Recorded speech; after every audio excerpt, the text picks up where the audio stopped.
ትንቅንቁ ቀጥሏል። በመካከለኛው ምስራቅ እሳቱ አሁንም እየነደደ ይገኛል። አሜሪካና እስራኤል ቴህራንና ቤሩትን ሲደበድቡ፣ ኢራን በበኩሏ ከዱባይ እስከ ዶሃ ጥቃት እያደረሰች ትገኛለች። በዱባይ የሚገኘው የአሜሪካ ቆንጽላ ተመቷል። የኢራን አብዮታዊ ጦር ደግሞ ለ17ኛ ዙር 40 ሚሳኤል ተኩሻለሁ ብሏል። የሆርሙዝ ሰርጥን ጥርቅም አድርጌ ዘግቻለሁ ያለው አብዮታዊ ጦሩ የሚያደርሰውን ጥቃት አጠናክሮ እንደሚቀጥልም አሳውቋል። የአሜሪካው ፕሬዝዳንት ዶናልድ ትራምፕ በበኩላቸው በሆርሙዝ ሰርጥ የሚያልፉ መርከቦችን ከኢራን ጥቃት ለመከላከል ጦራቸው ዝግጁ መሆኑን አረጋግጠዋል። የባግዳድ አየር ማረፊያ የአሜሪካው ፕሬዝዳንት በኢራን ላይ በሚያደርሱት ጥቃት ምክንያት ከኮንግረስ አባሎቻቸው ጥያቄ መጥቶባቸዋል። ያለ ኮንግረሱ ፍቃድ ጦርነት እንዳያከናውኑ የሚያደርግ ረቂቅ ሕግም በኮንግረሱ ቀርቧል። ሪፐብሊካኖቹ ደግሞ ከዶናልድ ትራምፕ ጋር ቆመዋል። ከቀውሱ ዜና ሳንወጣ የባግዳድ አየር ማረፊያ ላይ የድሮን ጥቃት የደረሰ ሲሆን አሜሪካ በፓኪስታን የሚገኙ ሰራተኞቿ እንዲወጡ አዛለች። በካራቺና በላሆር የሚገኙትን ሰራተኞቿን ነው አሜሪካ አጣዳፊ ጉዳይ ከሌለባችሁ ውጡ ያለችው። በኢራን ሳቢያ በፓኪስታን የተቀሰቀሰው አመፅ 24 ሰዎችን ቀጥፏል። በመላው ዓለም አስጨናቂ የሆኑ ክስተቶችን በዝተዋል። ፈረንሳይ ደግሞ የጦር አውሮፕላን ተሸካሚ የሆነውን ቻርልስ ደጎል መርከቧን ከባልቲክ አንስታ ወደ ሜዲትራኒያን አስጠግታለች።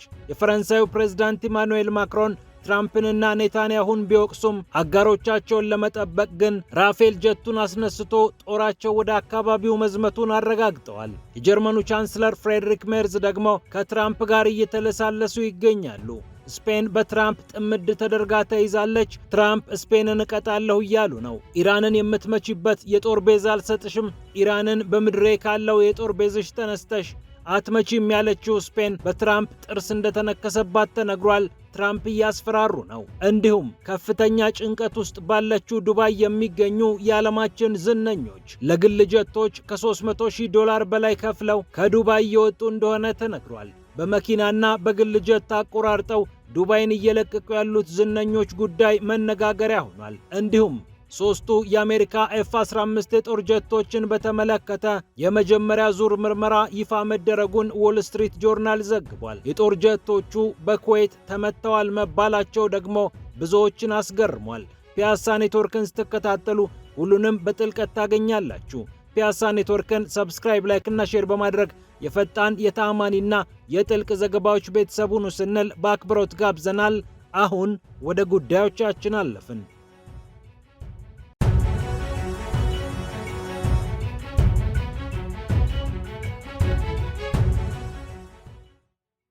ዱባይ የሚገኘው የአሜሪካ ቆንጽላ ጽሕፈት ቤት ተመቷል። እስራኤል ደግሞ ቴህራንንና ቤሩትን እየደበደበች ትገኛለች። አሜሪካ ቆም በመባል በምትታወቀዋ የኢራን ከተማ ውስጥ ነበሩ ያለቻቸውን የኢራን የባለሙያዎች ምክር ቤት አባላት ጥቃት እንዳደረሰችባቸውም ታውቋል። ከቅዳሜ የተነሳው ፍልሚያ አሁንም መልኩን እየቀያየረ ቀጥሏል። ኢራን የሆርሙዝ ሰርጥን ሙሉ ለሙሉ ዘግቼዋለሁ እንኳን መርከብ ወፍ አያልፍም ብትልም የአሜሪካው ፕሬዝዳንት ዶናልድ ትራምፕ ደግሞ በሆርሙዝ ሰርጥ የሚተላለፉ የነዳጅ መርከቦችን የአሜሪካ ጦር እያጀበ ያሳልፋቸዋል፣ ለዚህም ጦራችን ዝግጁ ነው ብለዋል። የሆርሙዝ ሰርጥ መዘጋትን ተከትሎ ኢራቅ ሩሜላ የተባለውን የነዳጅ ማምረቻዋን ጨምሮ የተለያዩ የነዳጅ ማምረቻዎቿን እንደዘጋጅ ታውቋል። ምክንያቱም የሆርሙዝ ሰርጥ ከተዘጋ መተላለፊያ ይጠፋል በሚል ስሌት። ኢራን አፍንጫ ስር የሚገኘው የሆርሙዝ ሰርጥ ከፍተኛ ቁጥር ያለው ነዳጅ የሚያልፍበት ሲሆን ኢራን ሰርጡን ዘግቼዋለሁ ማለቷን ተከትሎ በነዳጅ ዋጋ ላይ ከፍተኛ ጫና እንዳሳደረም ይታወቃል። ይህ እንደተጠበቀ ሆኖ የአሜሪካው ፕሬዝዳንት ዶናልድ ትራምፕ ኢራንን ለመምታት የኮንግረሱ ፍቃድ ያስፈልጋቸዋል የሚለው ክርክር ኮንግረሱን አምሶታል። ዲሞክራቶቹ ዶናልድ ትራምፕ ኮንግረሱን ሳያስፈቅዱ ጦርነት ውስጥ መግባት የለባቸውም እያሉ ሲሆን ሪፐብሊካኖቹ ደግሞ ከፕሬዝዳንታቸው ጎን ቆመዋል። እናም የሚያደርጉት ጥረት ሕግ ሆኖ ይወጣላቸዋል ተብሎ እንደማይጠበቅ በርካቶች እየተናገሩ ይገኛሉ። የአሜሪካ ፕሬዝዳንቶች ተከታትለው በመጡ ቁጥር በየትኛውም የዓለም ክፍል አየር ኃይላቸውን ልከው የሚፈጽሙት እርምጃ አሁንም ስጋት መሆኑን ቀጥሏል። 2001 እንደ አውሮፓውያን አቆጣጠር ሆኖ አሜሪካ የመስከረም አንዱን የሽብር ጥቃት አስታካ በመላው ዓለም የጸረ ሽብር ዘመቻ በጀመረችበት ሰዓት እንዲሁ ከፍተኛ ጥፋት መምጣቱ የሚታወቅ ነው። ከዚያ ጊዜ ጀምሮ 4 የአሜሪካ ፕሬዝዳንቶች ተፈራርቀዋል። ጆርጅ ደብሊው ቡሽ፣ ባራክ ኦባማ፣ ዶናልድ ትራምፕ እንዲሁም ጆ ባይደን። ታዲያ ሁሉም የተለያዩ ሀገራትን ምክንያት እየፈጠሩ ደብድበዋል። በድምሩ 4ቱ ፕሬዝዳንቶች ላለፉት 25 ዓመታት 10 ሀገራትን ደብድበዋል። አፍጋኒስታንን፣ ኢራቅን፣ የመንን፣ ሶሪያን፣ ቬንዙዌላን፣ ኢራንን፣ ናይጄሪያን፣ ሊቢያን፣ ሶማሊያን እና ፓኪስታንን። ኢራንን በቀጥታ በመደብደብ ዶናልድ ትራምፕን የሚስተካከላቸው የለም። ያም ሆነ ይህ ጥቃቱ ቀጥሏል። የገልፍ ሀገራት ከሰሞኑ ከመጣባቸው የሚሳኤልና የድሮን ዶፍ በመጠኑ ያገገሙ ቢሆንም ጥቃቱ ሙሉ ለሙሉ አልተቋረጠም። ሳውዲ አረቢያ አልካርጅ በተባለው አካባቢ 2 ባሊስቲክ ሚሳኤሎችን መታ እንደጣለች አረጋግጣለች። ወደ ልዑል ሱልጣን የጦር ቤዝ ሊያመሩ የነበሩ ባሊስቲክ ሚሳኤሎችን ነው ሳውዲ አረቢያ መትቼ ጥያለሁ ያለችው።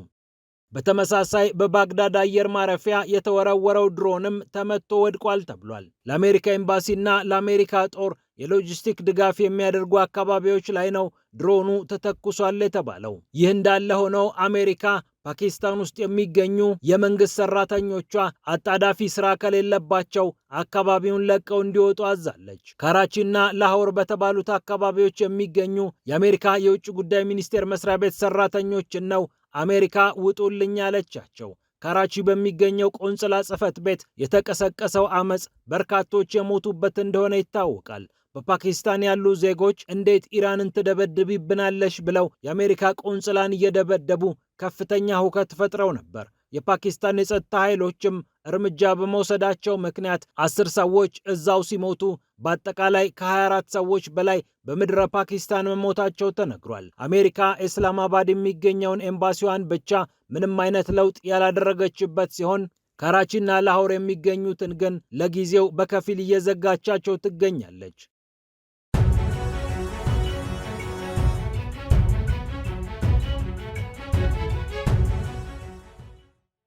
ይህ እንደተጠበቀ ሆኖ የፈረንሳዩ ፕሬዝዳንት ኢማኑኤል ማክሮን ቻርልስ ደጎል የተሰኘውን ግዙፍ የጦር አውሮፕላን ተሸካሚ መርከብ ከባልቲክ ባህር አስነስተው ወደ ሜዲትራኒያን እንዲያመራ እንዳደረጉት ይፋዊ መግለጫ ሰጥተውበታል። የአሜሪካው ፕሬዝዳንት ዶናልድ ትራምፕ እና የእስራኤሉ ጠቅላይ ሚኒስትር ቤንያሚን ኔታንያሁ በኢራን ላይ የወሰዱትን እርምጃ የምደግፈው አይደለም ያሉት ማክሮን በአካባቢው የሚገኙ የአጋሮቻቸውን ጥቅም ለማስጠበቅ ግን ዘብ እንደሚቆሙ አረጋግጠዋል። ራፌል የጦር ጀትን ጨምሮ የአየር መከላከያ ስርዓቶች፣ ራዳሮችና ሌሎችም ወሳኝ የጦር መሳሪያዎችንና ድጋፍ ሰጪዎችን በመያዝ ነው የፈረንሳይ ጦር ወደ ሜዲትራኒያን ይንቀሳቀሳል የተባለው። የፈረንሳይ አጋሮች ሲጠቁ ፈረንሳይ ዝም ብላ አታይም ብለው ኢማኑኤል ማክሮን ትዕዛዝ መስጠታቸውን የሀገሪቱ መገናኛ ብዙሃን ተናግረዋል። ነገር ግን ትራምፕና ኔታንያሁ የጀመሩትን ጦርነት እንደማይደግፉ ነው ማክሮን የተናገሩት። ለዚህ ደግሞ ምክንያት ብለው የሚያቀርቡት ዓለም አቀፍ ሕግን የጣሰ ስለሆነ ነው የሚል ነው። አሁንም ወደ ዲፕሎማሲ መመለስ አለባቸው ያሉት የፈረንሳዩ ፕሬዝዳንት እስራኤል በተለይ ወደ ሊባኖስ የእግረኛ ጦሯን የምታንቀሳቀስ ከሆነ ስትራቴጂክ ስህተት ትሰራለች ሲሉም አስጠንቅቀዋል። አውሮፓ በአሜሪካና በእስራኤል ጥቃት ጉዳይ ልቡ ለሁለት የተከፈለ ይመስላል። ገሚሱ ለስለስ ብሎ እየደገፈ ሲሆን፣ ገሚሱ ደግሞ እንደ ማክሮን እየተቃወመው ነው። የጀርመኑ ቻንስለር ፍሬድሪክ ሜርስ በኢራን ላይ የሚደረገውን ጥቃት እየደገፉ ሲሆን ከዶናልድ ትራምፕ ጋር ዋይት ሃውስ ድረስ ተጉዘው እየተለሳለሱ የሰጡት መግለጫ ለዚህ ማረጋገጫ ነው። የኔቶ አባል ሀገራት 5% የሚሆነውን ዓመታዊ ምርታቸውን ለመከላከያ ጉዳዮች ማዋል አለባቸው የሚለውን የትራምፕን ቃል እደግፋለሁ ሲሉም ትራምፕን ተለማምጠዋል። ፍሬድሪክ ሜርዝ እዚህ ጉዳይ ላይ ትንሽ ያስቸገረችው ስፔን ነች፣ እሷንም እንመክራታለን ሲሉም ተናግረዋል። ይህች አውሮፓዊት ሀገር ከትራምፕ አስተዳደርና ከኔታንያሁ መንግስት ጋር ፍጹም እየተስማማች አይደለም። የጋዛን ጦርነት ተከትሎ እስራኤል የምትወስደውን እርምጃ በይፋ ያወገዘችው ስፔን ከነ ኔታንያሁ ጋር ስትስማማ አልቆየችም። አሁን ደግሞ ኢራንን ለመምታት የኔን የጦር ቤዝ መጠቀም የለብሽም ብላ አሜሪካን ከከለከለች በኋላ ትራምፕ ተቆጥተዋል። በበርካታ የንግድ ማዕቀቦች ሊያንበሸብሿት እንደሚችሉም ትራምፕ ዝተዋል። ስፔን ደግሞ በመጣችሁበት መንገድ ኑ ዝግጁ ነን እያለች ትገኛለች። የስፔኑ ጠቅላይ ሚኒስትር ፔድሮ ሳንቼዝ ስልጣን ከያዙ በኋላ በጋዛና በመካከለኛው ምስራቅ ያራመዱት አቋም በፍልስጤም ደጋፊዎች ዘንድ እንደ ጀግና እንዲታዩ አድርጓቸዋል።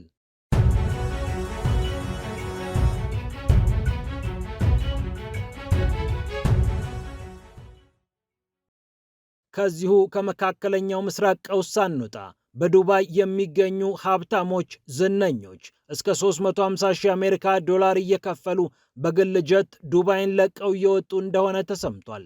በገልፍ ሀገራት አካባቢ ኢራን የምታደርሰው ጥቃት በርካታ በረራዎች እንዲቋረጡ ምክንያት ሆኗል። አየር ማረፊያዎችና ሆቴሎች ላይ የደረሱት ጥቃቶችም እነዚህን ዝነኞች ክፉኛ አስግቷቸዋል። ታዲያ እነዚህ የዱባይ ቅንጡ ነዋሪዎች 350,000 ዶላራቸውን መዥረጥ አድርገው ከግል የጸጥታ ኩባንያዎች ጋር እየተስማሙ አቆራርጠው ሀገር ለቀው እየወጡ እንደሚገኙ ይታወቃል። እነዚህ ዝነኞች በደህናው ጊዜ ዱባይ ግብር አታስከፍለንም፣ በቅንጡ ሕይወታችን እንዲመቸን አድርጋ ታንደላቅቀናለች ብለው በዱባይ ከርመው ነበር።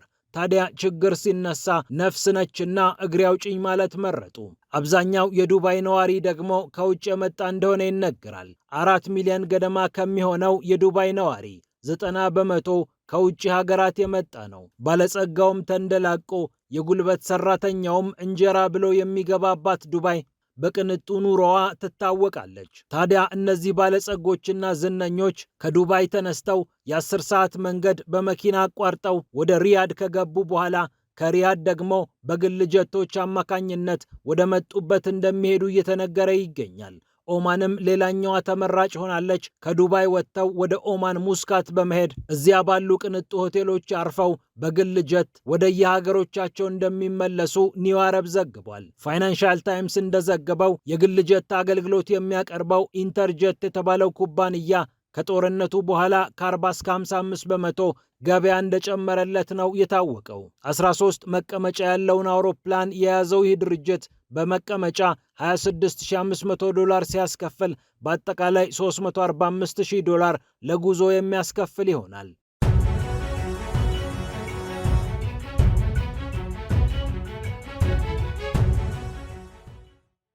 በመጨረሻም የአሜሪካውን የጦር ጀት ማን መትቶ ጣለው የሚለው ጉዳይ የመጀመሪያው ዙር ምርመራ ይፋ መደረጉ ተነግሯል። አሜሪካ 3 የሚሆኑ F-15 የጦር ጀቶችን በኩዌት እንዳጣች ተነግሯል። አብራሪዎቹ ሕይወታቸው ቢተርፍም እነዚህ በትንሹ ከ270 እስከ 300 ሚሊዮን የአሜሪካ ዶላር የሚገመቱ የጦር ጀቶች እጦታቸው ቀላል አይደለም። ታዲያ ማን መታቸው? እንዴትስ ተደርገው ተመቱ? የሚለው ጉዳይ ሲያጠያይቅ ቆይቷል። ጉዳዩ በሙሉ ምርመራ ላይ ያለ ቢሆንም ጊዜያዊ ሪፖርቱ ደርሶኛል ሲል ዎል ስትሪት ጆርናል አንድ ዘገባ ይዞ ወጣ። የኢራን ድሮኖች በኩዌት የሚገኘውን የአሜሪካ የጦር ቤዝ ለመምታት ተክተልትለው እየመጡ ነበር። የኩዌት የአየር መከላከያ ስርዓትም እነዚህን ድሮኖች ለማክሸፍ ከፍተኛ ጥረት ቢያደርግም አንዳንድ ድሮኖች ሾልከው ገብተው በአሜሪካ የጦር ቤዝ ላይ ካረፉ በኋላ 6 የሚሆኑ ወታደሮችን ይመቷቸዋል። ገሚሶቹ በፍጥነት ገሚሶቹ ዘግይተው ሕይወታቸው ያለፈው እነዚህ የአሜሪካ ወታደሮች ጉዳይ ኩዌትን ያስደነግጧታል። በዚህ ቅጽበት ነው ታዲያ ኢራን ተጨማሪ ድሮኖች የላከችው። ኢራን ተጨማሪ ድሮኖች በላከችበት ሰዓት የአሜሪካዎቹ F-15 ጀቶችም እንዲሁ ሰማይ ላይ ሲበሩ ታዩ። የኩዌት የራዳር ባለሙያዎች ደግሞ ሌላ ዙር ጥቃት መጣብን ብለው ያገኙትን ነገር መተኮስ ጀመሩ። FA-18 የተባለውን የጦር ጀት አስነስተው 3 ሚሳኤሎችን በእነዚህ ጀቶች ላይ ተኮሱ። ነገር ግን የወዳጃቸው የአሜሪካ ጀቶች ነበሩና ወደቁ።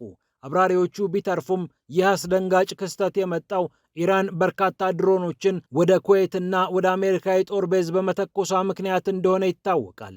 በሰፊና ውስብስብ ጦርነት ውስጥ እንዲህ አይነት ነገሮች ሲያጋጥሙ በተከታታይ ታይቷል። ፒያሳ ኔትወርክን ስትከታተሉ ስለቆያችሁ ክብረት ይስጥልን ብለናል። ፒያሳ ኔትወርክን ሰብስክራይብ፣ ላይክ እና ሼር በማድረግ የፈጣን የተአማኒና የጥልቅ ዘገባዎች ቤተሰብ ሁኑ ስንል በአክብሮት ጋብዘናል። ሰላም ለዓለማችን።